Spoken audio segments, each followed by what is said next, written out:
going to talk about the best foods for arthritis. Talking about osteoarthritis, rheumatoid arthritis, in fact, any itises. So the first thing you want to do is you want to go and search out the official recommendation for foods for arthritis. So there are many different official sites, but the one we're going to go to today is probably one of the most credible sites according to Google, and that is the Arthritis Foundation. And then what you're going to do is take a look at all the foods that they recommend. Okay? Now, we're not going to use this list of what to eat. We're going to use this list on what to avoid, because usually whatever the consensus is of what you should do medically, you should go in the opposite direction. So let's see what they say to do. Well, for starters, a diet rich in whole foods, fruits, vegetables, fish, nuts, beans, whole grains, okay? And of course, avoiding the saturated fats.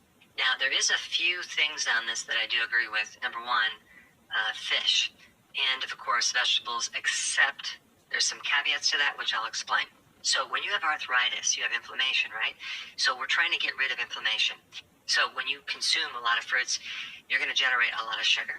And this is going to bump you out of ketosis, and this is going to create more inflammation. And of course, their explanation is that fruits are high in antioxidants. Well, that's true, but they're also high in sugar as well. Now, they also recommend nuts because nuts have antioxidants.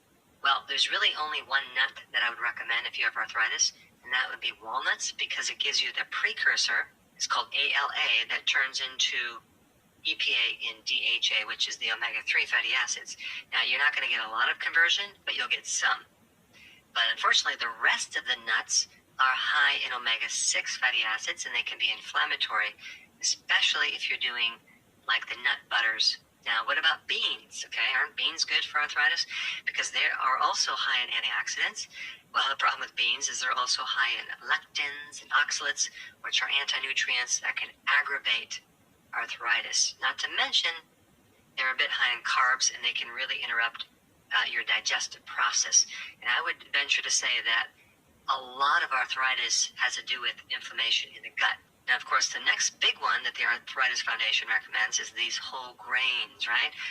Whole grains, because they're loaded with antioxidants, but they're also loaded with carbohydrates, they're loaded with gluten, they're loaded with oxalates. So all of these are going to aggravate arthritis. But the big problem with grains is that they're very high in the omega-6 fatty acids.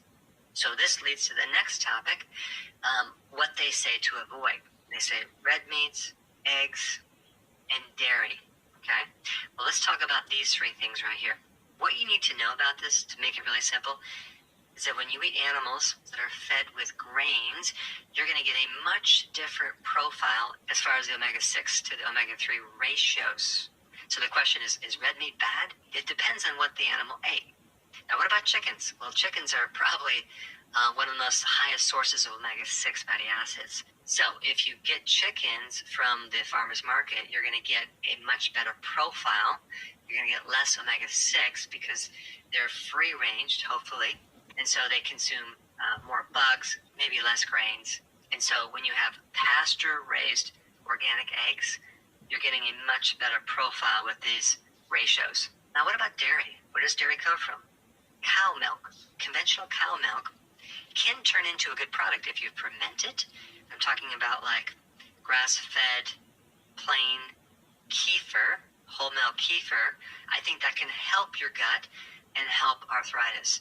If you can find cheese from grass-fed cows that's made from raw milk cheese like they do in Europe, that's much better than American cheese. So again, you just have to differentiate the source of what that animal ate. Same thing with fish, right? We have farm-raised fish versus wild-caught. Big difference in the omega-6 to omega-3 ratios.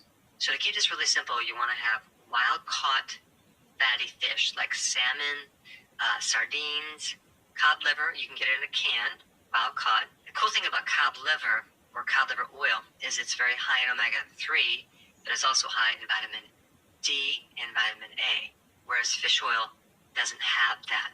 But fatty fish is really important. Farm-raised fish is not a good deal. Seafood actually is a good source of omega-3. Omega-3 is anti-inflammatory. Pasture-raised organic eggs is a good source of not only omega-3, but vitamin D. The problem with getting vitamin D from our foods, it's just very difficult to find foods high in vitamin D.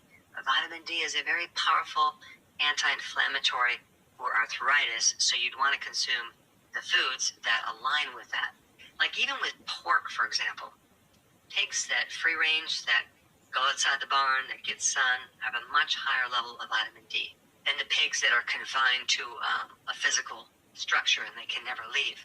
Now, fermented vegetables are good for arthritis, especially cabbage, as in sauerkraut, or even cabbage juice is really good for the gut, and it's also good for arthritis. But vegetables in general is a crapshoot. Sometimes it can help your arthritis, sometimes it can make it worse.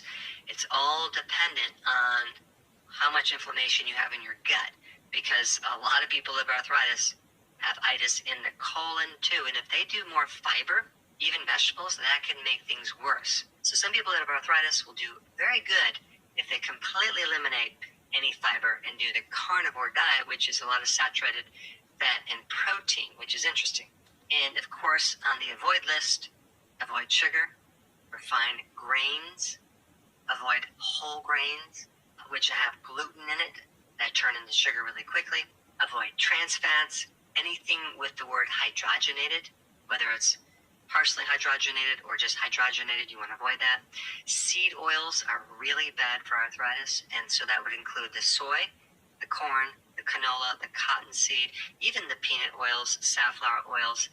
These are all seed oils, and our bodies are not designed to consume this refined, concentrated oil. They're very susceptible to oxidation, and they can create a lot of problems, especially for arthritis. So a much better source would be coconut oil, grass-fed, butter, using actual lard or tallow to cook your food in. And of course, avoid things like canned foods. Unless those canned foods are sardines or cod liver, I would avoid them. Another interesting thing to avoid would be the powdered protein, okay? Both plant-based protein and other types of lean protein powders.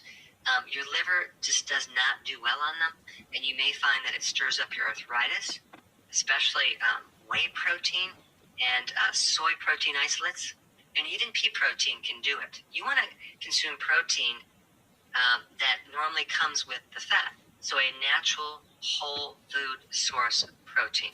Now, a couple additional things, if you're on the ketogenic diet, you may find that the oxalates in the food are stirring up your arthritis, and the foods that are high in oxalates are in spinach, rhubarb, chocolate, kiwi, almonds. But I think if you follow the information in this video, if you have arthritis, you will see a dramatic decrease in inflammation within a couple days. The last very important point is doing intermittent fasting, because the more times you eat, you're going to create this interaction with food in your gut and create more problems. It's a natural anti-inflammatory. So it's not just what you eat, it's also the frequency of eating. It's very important in getting rid of inflammation. Now, if you want more details on what to eat, and you haven't seen this video, I put it up right here. Check it out.